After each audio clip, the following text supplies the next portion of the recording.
So before we go any further into this video, guys, I want you guys to take a moment to finally give props to the one person in Dragon Ball Super who's been getting his ass kicked. He's been robbed by victories. He's actually been neglected so much in Dragon Ball Super, and now, finally, after coming out of the hyperbolic time chamber, he unleashed an ass whooping that I think we can all be proud of. That, of course, being by the hands of none other than this guy, Vegeta, even though we all wish that he had this actual form, you know, be realistic here. But either way, Vegeta finally had his moment as he grabbed Black, and he actually did a lot of damage. Now, in today's video, guys, I want to discuss the power of Vegeta in comparison to Goku Black. A lot of you guys may have missed what exactly had happened here, and some of you guys had questions as to how Black consistently grows stronger, whatnot. And of course, towards the very end, we saw the fusion of Zamasu and Goku Black, in which case was very awesome to see. Now, I want to talk about Vegeta. Now, if you guys look at the entire spectrum of Dragon Ball Super from beginning up until currently right now, Vegeta has had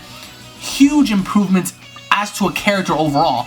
We see how he's humbled himself as we saw him train with Whis and Beerus. We saw how he was able to, you know, pretty much obtain that satisfaction in defeating the very person that enslaved him, that being Frieza, when he was younger and forced him to do so much. And we saw how he was there, but he quite wasn't there in a way because Goku took the kill. We saw during the Universal Tournament when, you know, Hit was fighting him, he was completely embarrassed in front of everybody, although he was the MVP of the team in a way because he took out Vegeta, he took out Kabe, he took down Frost. But in essence, it's like now Vegeta has more of a reason to be more badass because in this particular episode, he stood toe-to-toe against one of the most powerful villains, I think we can all say, in the entire history of Dragon Ball, and he was literally able to beat his ass down. And even from the start of the episode, we see how Vegeta was so engulfed with rage because obviously enough, he's fighting someone who looks just like his arch rival, and just like this guy's my arch rival. What are you doing? And I do stand by the fact that Vegeta deserves all the respect in the world because we saw based on this episode during the end fight sequence when Black actually, you know, was able to use the energy sword that he normally wields, and he wanted to chop Vegeta up, and Vegeta blocked it with his hand, and he told Black straight up, like, you're miscalculating everything, you're just a fake version of Kakarot, and I know everything about you because I know everything about him. So it makes sense for Vegeta to carry out this plan and have somewhat of a redemption going on because thus far Vegeta's character, if you look at, you know, everything that's happened with his family, his son has been tortured, his wife was killed by the very person that looks like his arch nemesis, so, you know, he had his entire world destroyed. Obviously enough, Vegeta wasn't around during the time of, you know, Goku Black's invasion, but having to witness that beatdown, I know a lot of you guys were hype, a lot of you guys were on Twitter just, you know, hyping up a storm, but what I think was very crucial was when Vegeta was beating him down into the ground, and then even as Black was just laying there, Vegeta grabbed him by the hair and he picked him up and he was like, you're gonna be nothing, like, I am the prince, and he headbutted him, and we see how Black was kind of like staggering, but at the same time, keep in mind what Trunks said, what Goku said, Black pretty much grows through physical pain. Every single time there's physical confrontation, he seems to improve ever so more. So I think that gives him the advantage. Of course, you know, we know that Saiyans also improve during the course of battle, even after battle, when they gain Zenkai boost or whatever. But Black is very unusual because, of course, he gradually progresses during battle, after battle.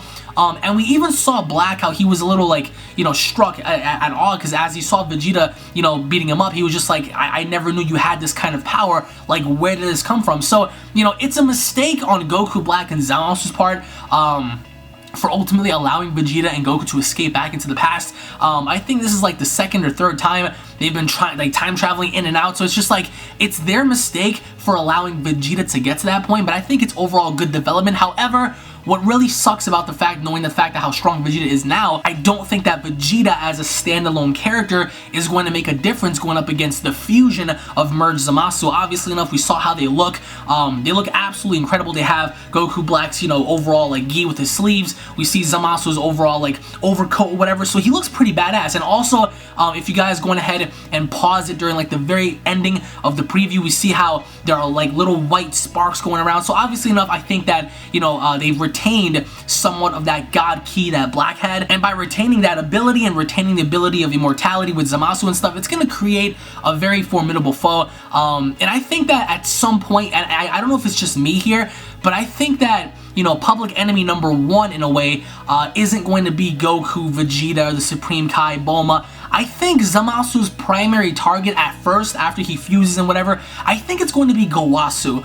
Because we're all wanting and waiting patiently to see if Gowasu is going to take his earrings off and give it to Goku and Vegeta, but I don't think it's going to happen like right away. I think that something needs to occur to where that situation is presented with the idea of, hey, alright, we're getting our asses kicked, that is it, we can't keep going, we have to put on those earrings. So what I think may happen here is I think that even if the merger of Zamasu and Goku Black goes after Gowasu, I can definitely see Gowasu dying off because I don't think he's needed in a way as we further ourselves down the road with Dragon Ball Super. So I think that at some point, you know, he might get stabbed, something may happen to him, and he's on the ground, and right before he passes away or whatnot, he can just tell the Supreme Kai or tell Goku or whatever, take these and put these on, you need this in order to stop him.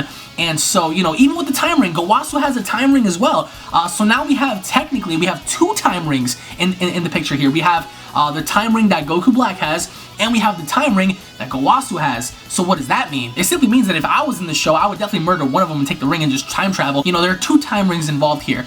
And we saw, based on the preview, when Black and Zamasu came together, we saw how like they did like this, you know, traditional stance or whatever. They were just like that, and you can see on his hand that he still has the time ring, so he can easily use that whenever he wants. And what really pisses me off, honestly, is knowing the fact that the Gods of Destruction can't time travel. And I would have loved to see Beerus, or even this guy. You guys remember this guy? This guy was one of the most pudgiest, you know, like just annoying characters in the show, but he was so funny. He was so good at what he did. How awesome would it have been if to see, you know, Beerus and Champa kind of like work together? Because in a way, this guy kind of owes Beerus a little bit, and it strikes me as odd as how Champa never realized how, you know, during that time period, Zamasu and Black were gathering Dragon Balls from his universe. So, I mean, all he was really concerned about was food. I mean, you could tell from his belly. And as awesome as that scenario would have been to have Beerus and Champa and the other gods be involved, I don't think that's going to happen anymore. Even after time traveling into the future, we saw how the Supreme Kai was there. No sign of Beerus, no sign of Whis. And Whis actually was said to be somewhat of a guardian angel, which is kind of good because now finally we have an explanation as to what exactly Whis is. And simply put, if the God of Destruction dies, the angel being, so to say, or Whis, you know, remains as he is until another God of Destruction comes so he can oversee him. So it makes sense in a way because we were all just like, what the hell is Whis, bro? But I know some of you guys were asking me on Twitter, what are your thoughts on Whis getting involved? What are your thoughts on Beerus getting involved? Honestly, I don't see Whis getting involved. I think that he's way too OP'd, so I think that they're going to remove him from the equation. In terms of Beerus, unless somehow they snatch up, you know, the fusion of Zamasu and Black and they drag his ass into the past, where Beerus is just waiting there like, alright, I've been waiting for you the whole time, what's up, bitch? That's the only time I can personally see Beerus getting into a one-on-one confrontation between Zamasu and Black. However, I don't think that's going to happen either. So I think what's really left here are one of 2 options in a way. We have the Mafuba, in which case Goku was about to use it until Vegeta's like, what happened to the containment jar? And Goku's like, oh yeah, you know, it was in the time machine crap. Because a lot of people are just like, oh man, the Mafuba's gone, they can't use it. I mean, how do you know they're not going to use it? I mean, they're fixing the containment wave. So I think that at some point, they're going to try to seal them away. And then we have the option of fusion. Now, the overall like appearance of Zamasu's merger, I think a lot of people were just like, ah man, we wanted to see, you know, Goku Black's complexion with like a pinkish, whitish hair instead of it being green skin and white hair. Either way, I want to know your thoughts on the fusion, the way it's designed, because a lot of like fan-made images have come out like throughout like the last 24 hours, and a lot of you guys are fantastic artists. I mean, I wish I could draw like that, but having a look at the way the fusion looks, even based on Dragon Ball Heroes, in which case sometime during this video you must have saw something involving the merger and Goku fight. The latest video of Dragon Ball Heroes actually came out depicting Vegeta and Trunks fusing by clipping on the earrings, and we also saw the merger of Zamasu and Goku Black fight Goku one-on-one, which is kind of like, I think, a little unfair for Goku because it just it boggles me how just the thought process of Zamasu and Black having to be even with Goku doesn't seem to make any sense. So I think that towards the end of this, I think that we're definitely going to see somewhat of a fusion happen. It has to happen. This is the moment of desperation. People are going to be wondering, it's impossible. And a lot of you guys were criticizing me for this video right over here. I actually made that video a couple of months ago, and I was pretty much talking about, you know, the possible outcome of having fusion come into play. And a lot of you guys were like, nah, it's not going to happen. Gogeta, Vegito, it's never about to happen. And I told you guys, desperate times call for desperate measure, and at certain situations, when times get tough, you have to do what's necessary in order to survive. And I think at this point, it's all about survival. And people are going to ask the general question, was Vegeta stronger than Goku Black? I would have to say yes and no. The reason why it's yes and no is because the yes factor comes into play where Vegeta beat him down. Vegeta pretty much, broke his little energy sword off his hand.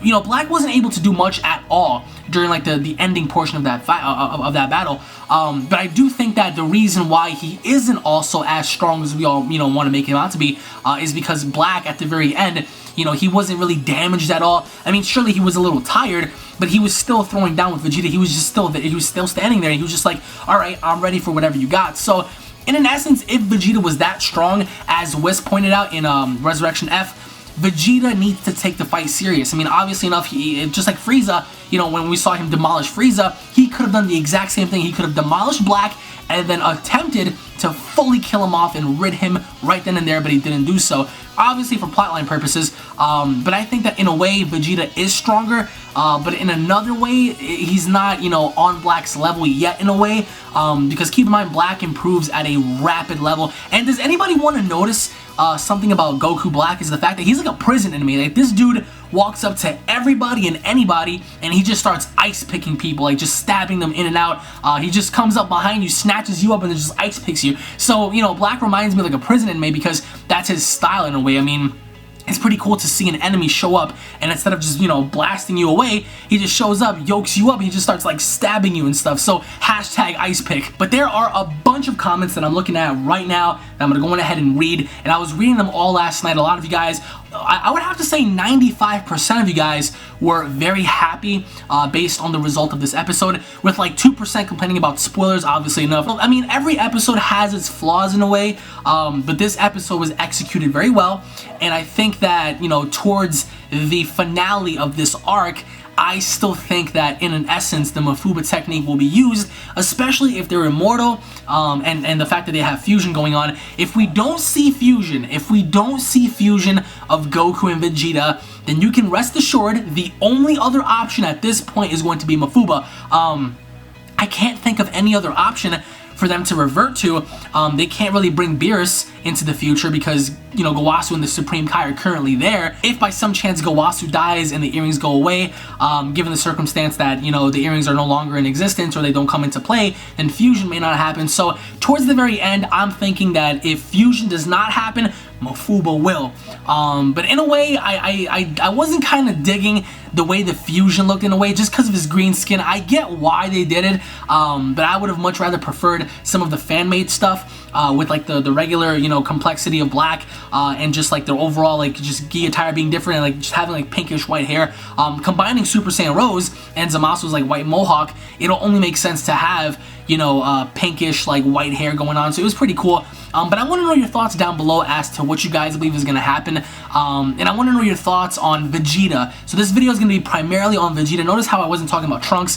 Vegeta, I want to know from you guys, do you guys believe that Vegeta is stronger than Black as of right now? Because in the episode preview, we see how Black was able to use, I think what it was the after image technique, because he was poofing in and out like something like Majin Buu. I don't know if it was just me. I know a lot of you guys said the same thing. You guys were like, oh my god, like we just thought about Majin Buu when he kept like, because we saw like the purple cloud going on, and it was just like, what the hell? But we saw that happen. So I want to know your thoughts on Vegeta and what's going to happen next week involving Vegeta. And if fusion, let's say for example, if fusion does not happen, what's the other alternative? I want to know your thoughts down below. I want to know your thoughts on this guy as well. Like, where is he? Like, I miss Champa and I miss Vados, because he was the comedic relief of the Universal Tournament. I mean, he kept shitting on Beerus, and he was a funny-ass character, so I would love to see Champa return.